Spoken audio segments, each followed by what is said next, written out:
বলবো। ব্যবসা শুধু ব্যবসা নয়, ব্যবসা শুধু ব্যবসা নয়, ব্যবসা হচ্ছে একটি অনন্য মাধ্যম যার মাধ্যমে দেশ, জাতি এবং মানুষের কল্যাণ করা যায়। সুতরাং সেই ব্যবসায়ীদের উদ্দেশ্যে আজকের এই মাহফিলে যে সকল সম্মানিত মিডিয়া ব্যক্তিত্ব, যে সকল সম্মানিত শ্রোতামণ্ডলী এবং যে সকল সম্মানিত ব্যবসায়ীবৃন্দ এবং তাদের এমপ্লয়ি যারা আছেন, তাদের অধীনে যারা যে সকল বন্ধুরা কাজ করেন, আমি মুসলমান ভাইদেরকে হৃদয়ের গহীন থেকে উষ্ণ অভিনন্দন সালাম জানাচ্ছি। যদি অন্য ধর্মের ভাই বন্ধুরা থাকেন, হিন্দু, বৌদ্ধ, খ্রিস্টান অথবা কোনো মাইনরিটি, কোনো উপজাতি, আমি তাদের সকলকে হৃদয়ের গহীন থেকে উষ্ণ অভিনন্দন জানাচ্ছি। এবং আজকের এই কোরআনুল কারীমের মাহফিলে রসুল আকরাম সাল্লাল্লাহু আলাইহি ওয়াসাল্লাম, মানবতার বন্ধু, মানবতার মহান শিক্ষক, তার আজকের এই তার মিলাদ উপলক্ষে, তার জন্ম উপলক্ষে, এই পৃথিবীতে আগমন উপলক্ষে আজকের যেই সিরাত বা জীবন দর্শন, জীবন চরিত আলোচনার মাহফিলে সকল ধর্মের সকল মানুষকে আহ্বান জানাচ্ছি, আসুন রসুল আকরাম সাল্লাল্লাহু আলাইহি ওয়াসাল্লাম তিনি মানব সভ্যতায় আল্লাহর পক্ষ থেকে এক আলোকবর্তিকা নিয়ে ধূমকেতুর মতো আগমন করেছিলেন। তিনি একটা সমাজকে পরিবর্তন করেছিলেন, আর যার জীবনটা শুরু হয়েছিল দুটি কাজের মাধ্যমে।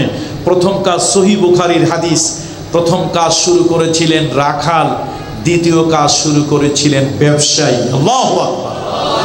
সুতরাং ব্যবসায়ীদের প্রোগ্রামে আমি আজকে খুব লম্বা কথা বলবো না, তবে যতক্ষণ কথা বলবো ব্যবসা রিলেটেড কথা বলবো।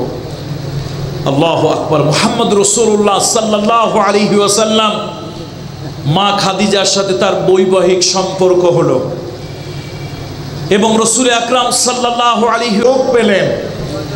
কিসের মাধ্যমে? ব্যবসার মাধ্যমে। সুবহানাল্লাহি ওয়া বিহামদিহি সুবহানাল্লাহিল আযীম। আমরা যারা ভারতীয় উপমহাদেশের ইতিহাস পড়েছি, আচ্ছা আপনাদের কি মনে আছে মোহাম্মদ বিন কাসিমের কথা? মাত্র 17 বছরের এক বালক দেবিউল বন্দরে যখন সে আক্রমণ করলো, এই আক্রমণটা কেন ছিল? প্রথম মুসলমানেরা কোথাও আক্রমণ করেনি। আজকে পৃথিবীর এক শ্রেণীর মানুষ মুসলমানদেরকে আগ্রাসী বলে, সন্ত্রাসী বলে, টেরোরিস্ট বলে। ইসলাম নাকি টেরোরিজম? নাউযুবিল্লাহি মিন যালিক। তোমরা জানো না, তোমরা অন্ধ, তোমরা কাঠের চশমা চোখে দিয়ে থাকো। 711 থেকে 713 খ্রিস্টাব্দে যে ঘটনাগুলি ঘটেছিল তার মধ্যে মূলত মুসলমানদেরকে প্রথম আক্রমণ করা হয়েছিল, সে ক্ষতিপূরণ দেওয়া হয়নি। মুসলমানদের ব্যবসায়িক জাহাজের উপরে আক্রমণ করা হয়েছিল, তাদেরকে সে ব্যবসায়ীদেরকেও ক্ষতিপূরণ দেওয়া হয়নি। মুসলমানের বিধবা নারীর সম্ভ্রম, ইজ্জত নষ্ট করা হয়েছিল। মুসলমানের কাছে একজন নারীর ইজ্জত, একটা বাদশার মুকুটের যেই দাম, একটা সাম্রাজ্যের সম্রাটের চেয়ারের যে মূল্য, একজন মুসলমানের কাছে একজন নারীর ইজ্জত, সতীত্বের মূল্য ওই রাজপ্রসাদ, রাজ সিংহাসন, রাজ মুকুটের থেকেও 1000 গুণ বেশি দামি। যখন সেই মুসলমান বিধবা নারীর ইজ্জতের মূল্য পাওয়া যায়নি, তখনই মোহাম্মদ বিন কাসিমের নেতৃত্বে এই ভারত উপমহাদেশে তারা আসে এবং সে লম্বা ইতিহাস, আমি সেই ইতিহাস আলোচনা করতে চাই না। আমি শুধু একটা ইতিহাসের অজানা তথ্য আপনাদের সামনে তুলে ধরতে চাই।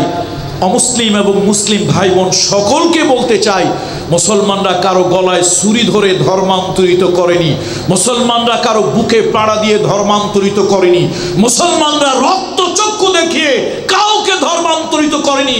সেই মুসলমানরা বিজয়ী হয়েছিল। আর সনাতনী ধর্মের বন্ধুরা, আমরা তাদেরকে সম্মান করছি না, তাদেরকে অপমান করছি না, তাদের ধর্ম নিয়ে আমরা কোনো ধরনের ক্রিটিসাইজ করছি না। আমি সম্মান নিয়ে বলছি, বন্ধু, যখন মুসলমানরা বিজয়ী হলো, পৃথিবীর ইতিহাস হলো যেখানে কেউ বিজয়ী হয়, বিজয়ীরা আনন্দ করে, উল্লাস করে, গরু ছাগল চুরি করে, সুন্দরী মানুষ মেয়েদেরকে ধরে ধরে ধর্ষণ করে, তাদের টাকা পয়সা সোনা দানা এগুলি তসরুপ করে। অথচ মুসলমানরা যখন সিন্ধু বিজয়ের মাধ্যমে, দেবিল বিজয়ের মাধ্যমে মুসলমানরা যখন ভূখণ্ডে নেমে আসে, তারা বলেছিল যে আমাদেরকে একটু ব্যবসার সুযোগ দাও। তারা ব্যবসার জন্য বাড়ি বাড়ি নেমে গেল, হাটে ঘাটে নেমে গেল। মুসলমানরা হলো বিজয়ী সনাতন ধর্মীরা ছিল বিজিত। বিজয়ীরা সবসময় যারা পরাজিত হয় তাদের উপরে একটু লাঠি ঘুরায়, ছড়ি ঘুরায়, চোখ রাঙানি দেয়, তাদের সুন্দরী মেয়ে থাকলে কবজা করে, চরিত্র নষ্ট করে, ইজ্জত হরণ করে। মুসলমানরা ব্যবসার মাধ্যমে এত সুন্দর লেনদেন আর চরিত্র ফুটিয়ে তুলল। সনাতনী ধর্মের লোকেরা বলল, যাদের বিজয় হওয়ার পরে যাদের ব্যবসা বাণিজ্য লেনদেন এত সুন্দর, এত পরিচ্ছন্ন, না জানি তাদের ধর্মটা কত সুন্দর। বলল, তোমাদের সাথে ব্যবসা করব বটে, তবে তোমরা তোমাদের ধর্মের কিছু কথা আমাদেরকে শোনাও। মুসলমানদের সেই ধর্মের কথাবার্তা শুনে তারা ঝাঁকে ঝাঁকে লোক ইসলাম গ্রহণ করলো। তারা যদি ইসলাম সেদিন গ্রহণ না করত, তরবারি দিয়ে যদি ইসলাম কবুল করাতে হতো, বুকে পাড়া দিয়ে, যদি কণ্ঠনালীতে পাড়া দিয়ে কালেমা পড়ানো হতো, তাহলে আজকে চিটাগংয়ে এই ভারতবর্ষে ইসলাম এইভাবে থাকতো না। কথা ঠিক কিনা বলে?